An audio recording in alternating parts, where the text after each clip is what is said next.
हमारे कलेक्टर साहब, एसपी साहब, प्रशासन के सभी अधिकारीगण और सबसे महत्वपूर्ण मेरे लिए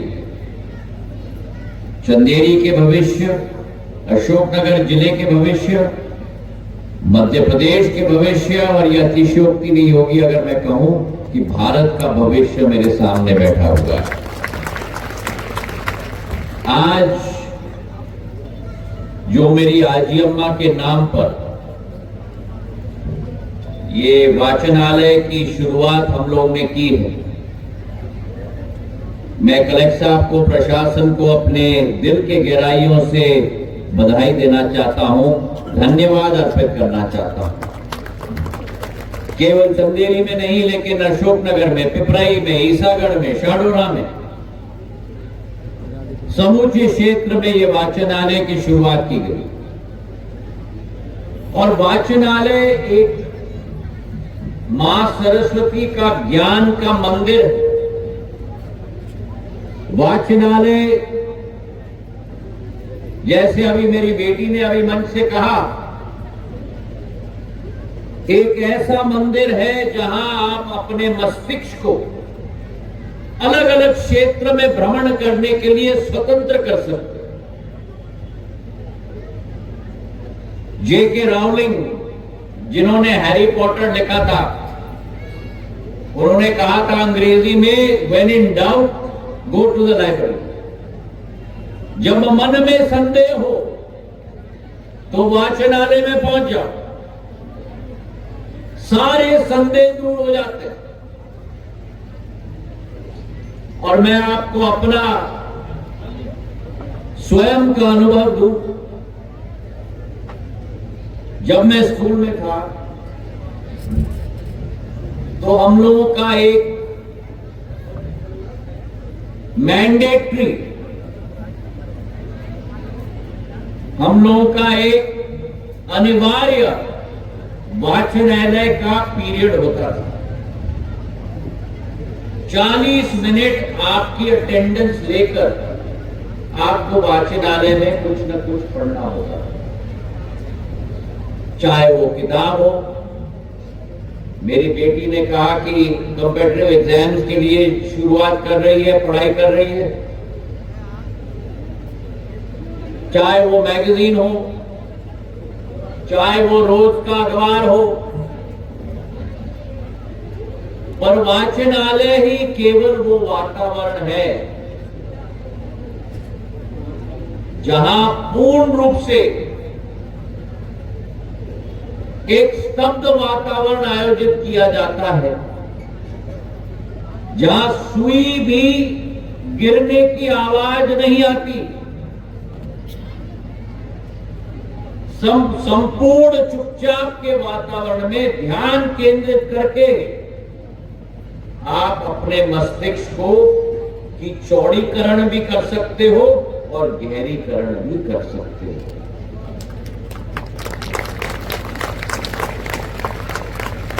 क्लास में बैठते हो तो अपने आसपास के बच्चों के साथ फुसफुस करते हो कि नहीं? घर में जाते हो, होमवर्क करते हो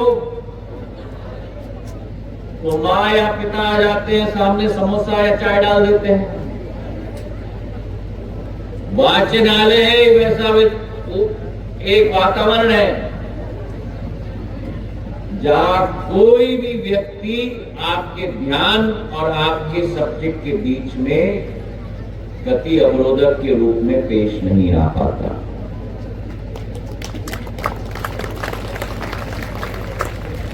हमारे देश में हजारों साल पहले वाचनालय होते थे।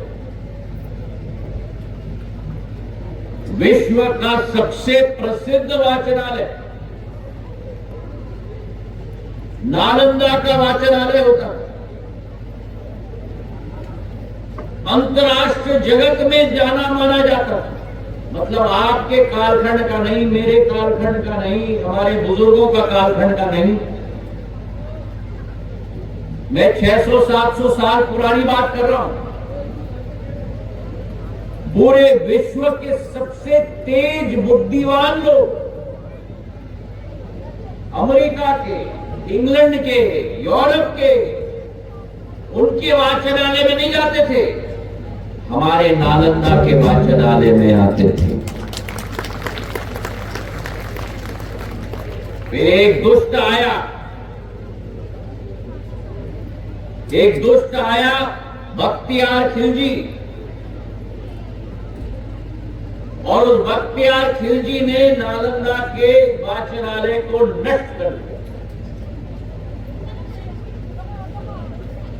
मां सरस्वती के लिखे हुए लकड़ी के ऊपर, कागज के ऊपर हमारी पुरानी संस्कृति, पुरानी सभ्यता के 90 लाख पृष्ठ को जलाकर राख करने का काम उस बख्तियार खिलजी ने किया।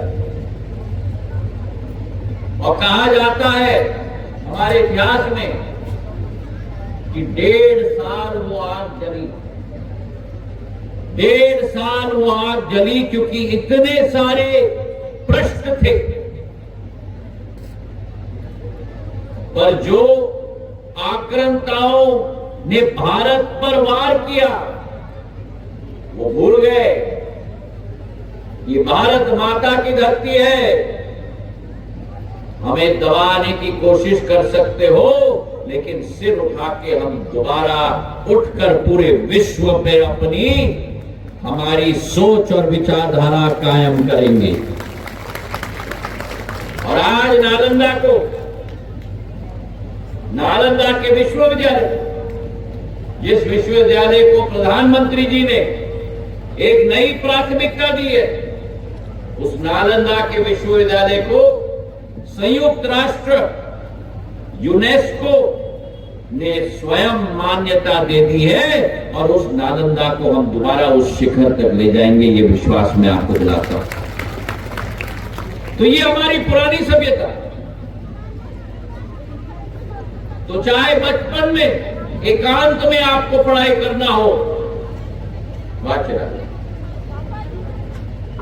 चाहे अनेक दूसरे सब्जेक्ट की सीखने की एक चेष्टा हो, वाचनालय, चाहे रोज के अखबार पढ़ने हो, वाचनालय, चाहे स्पोर्ट्स के मैगजीन या आपके इंटरेस्ट के मैगजीन, फैशन के मैगजीन या विश्व के मैगजीन पढ़ने हो, वाचनालय, चाहे कंपैरेटिव एग्जाम्स के लिए पढ़ाई करनी हो, कहा, वाचनालय, चाहे रुचि का एक किताब पढ़ना हो, और चाहे जब घर में भाई के साथ झगड़ा हो जाए और एकांत में पढ़ना हो, ये वाचनालय हमारा मंदिर है। जब मैं कॉलेज में था, हार्वर्ड कॉलेज, हार्वर्ड यूनिवर्सिटी में मैं था, और ये आपको मैं स्पष्ट बताना चाहता हूं, मैं कैंपस में रहता था, बड़े बड़े डॉर्मेट्रीज होते थे, अपना कमरा होता था, लेकिन जब पढ़ाई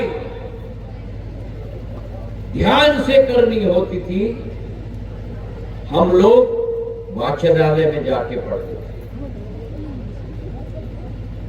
और हार्वर्ड यूनिवर्सिटी का वाचनालय नाम है वाइडनर लाइब्रेरी, विश्व का सबसे बड़ा वाचनालय,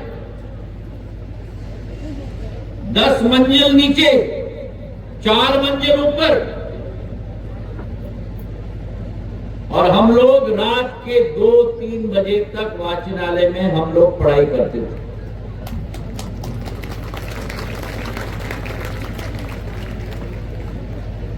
ये वाचनालय जो आज प्रशासन ने मेरी पूज्य आजी अम्मा के नाम पर 6 के 6 कस्बों में स्थापित किया है, मैं धन्यवाद अर्पित करना चाहता हूं। क्योंकि राजमाता साहब ने भी शिक्षा को अपना आधार बनाया, शिक्षा के लिए लड़ाई लड़ी थी। और जब डीपी मिश्रा की सरकार ने विद्यार्थियों के साथ अन्याय किया था, तब उस डीपी मिश्रा की सरकार को गिराने का काम भी मेरे आजी अम्मा ने किया। वे एक प्रेरणा है हम सबके लिए। राजपथ से लोकपथ की उनकी कहानी आधुनिक स्वतंत्र भारत में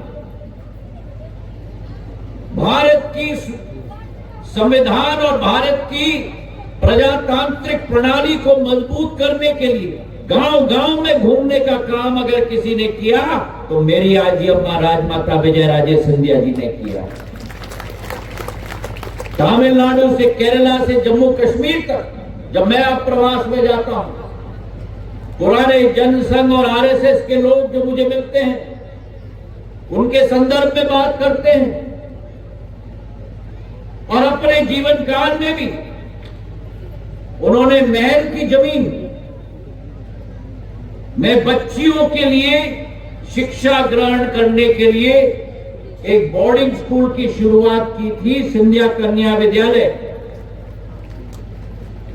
जो आज उनके बाद मेरे पूज्य पिताजी, मेरे पूज्य माता, पूर्व राजमाता साहब और आज मेरी पत्नी की मेहनत और मशक्कत के आधार पर आज पूरे देश का नंबर 1 बच्चियों का बोर्डिंग स्कूल बन चुका है देश के अंदर। तो राजमाता साहब की स्वतः रुचि शिक्षा के क्षेत्र में रही और आज प्रधानमंत्री जी 2014 से बेटी बचाओ बेटी पढ़ाओ के आंदोलन पे लगे हुए हैं। और ये मैं स्पष्ट कर लूं, अगर विकसित भारत का हमारा सपना है जो आपका युग और आपकी पीढ़ी साकार करेगी, तो वो तभी संभव हो पाएगी जब मेरी बच्चियों के हाथ में देश का कमान होगा। आज मेरी महिला, भारत की महिला अंतरिक्ष में पहुंच गई है। आज भारत की महिला विश्व के देशों में सांसद बन चुकी हैं, मंत्री बन चुकी हैं। आज भारत की महिला पूरे विश्व में भारत का नाम उजागर कर रही है और मुझे विश्वास है कि आने वाले दिनों में मातृशक्ति के आधार पर मेरा भारत आने वाले दिनों में पूरे विश्व पर राज करने वाला भारत बनेगा। मेरे भाइयों, ये शुरुआत उसी दीप को प्रज्वलित करने का काम के रूप में रहा। मैं प्रशासन को धन्यवाद अर्पित करना चाहता हूं।